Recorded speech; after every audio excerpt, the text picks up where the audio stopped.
Bonjour les élèves, dans cette vidéo, je vous propose une méthode qui va vous permettre de résoudre des énigmes qu'on commencera à voir dès la 4e. Première étape, on la connaît, il s'agit de lire l'énigme et entourer les mots qu'on ne connaît pas.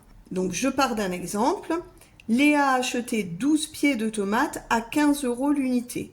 Combien va-t-elle payer ?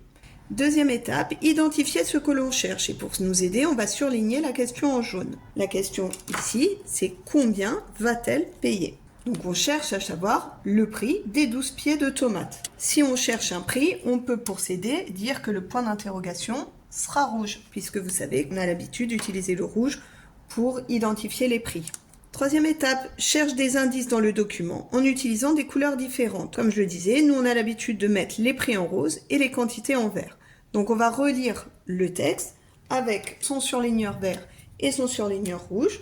Et pour chaque nombre ou chaque mot important, identifier la couleur. Donc elle a acheté combien ? 12 pieds de tomates. Donc 12 pieds, c'est une quantité. Je le mets en vert. Qu'est-ce que je sais ? Les pieds de tomates coûtent 15 € l'unité.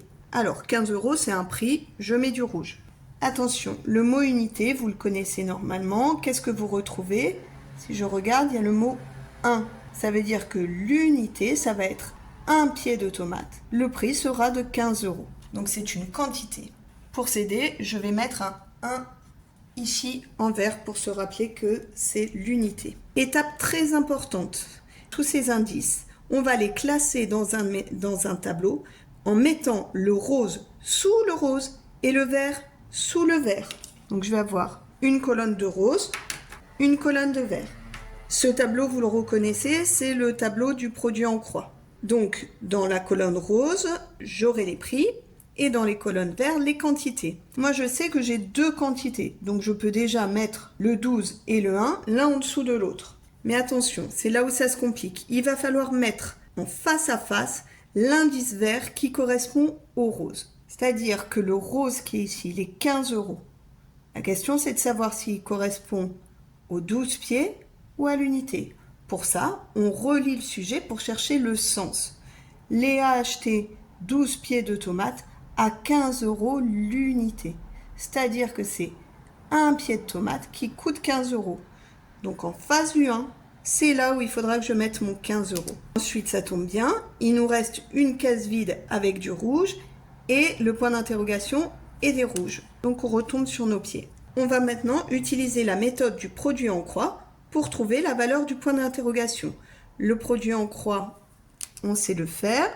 Je refais ma croix ici. Je vois que sur nos 4 valeurs, il y en a 3 que je connais, dont 2 qui sont dans le blanc. Donc c'est celles-là par lesquelles je vais commencer. Produit en croix, j'ai fait la croix au milieu, donc on va commencer par la multiplication. Blanc fois blanc, divisé par bleu. 12 fois 15, divisé par 1. Et je trouverai le résultat ici. Et là, je prends ma calculatrice pour faire les calculs. Je trouve 180. Dernière étape, écrire le résultat et la phrase réponse en français ou en mathématiques. Ici, on demandait combien elle va payer. On peut répondre en français. Léa paiera 180 € pour les 12 pieds de tomates.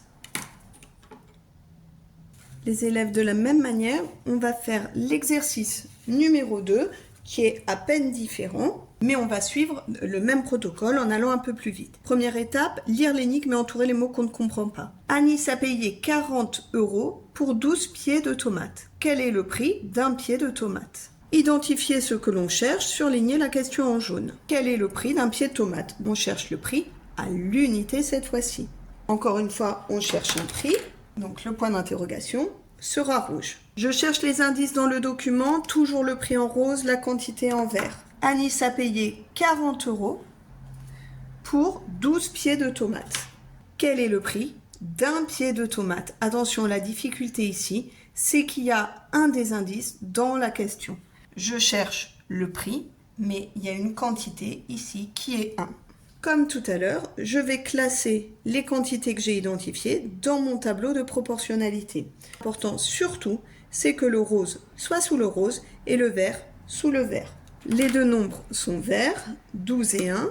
Et attention, encore une fois, je me pose la question, le 40 rouge, est-ce qu'il va avec le 12 ou est-ce qu'il va avec le 1 ? Je regarde le sens de la phrase. Anis a payé 40 € pour 12 pieds de tomates. Donc c'est les 4 pieds de tomates qui coûtent 40 €. Donc le 12 va avec le 40. Et le point d'interrogation est là. Encore une fois, produit en croix. Je vois que les deux nombres que je connais sont là. 40 fois 1 divisé par 12. On prend la calculatrice. J'obtiens un nombre avec un nombre de chiffres illimité après la virgule. Donc je vais arrondir à 2 chiffres après la virgule. Pourquoi 2 chiffres? Parce que c'est un nombre rouge, donc c'est un prix. Il y a toujours 2 chiffres après la virgule pour les prix. Dernière étape, écrire le résultat et la phrase réponse en français et en mathématiques. Un pied de tomate coûte 3,33 €.